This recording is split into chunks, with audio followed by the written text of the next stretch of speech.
Hello friends, देख सकते हैं आप काफ़ी समय से बारिश हो रही है लगातार। 3-4 घंटे से पूरा पानी पानी नज़र आ रहा है। जिधर भी देखें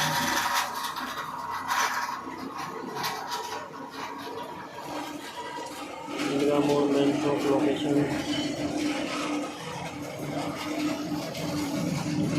पिछले 2-3 हफ्ते से बहुत ज़्यादा गर्मी थी,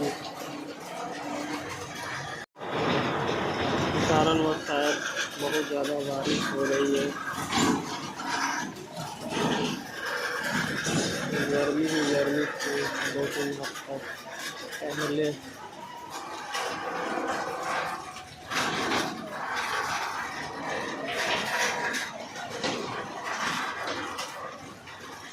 आज फ्राइडे है,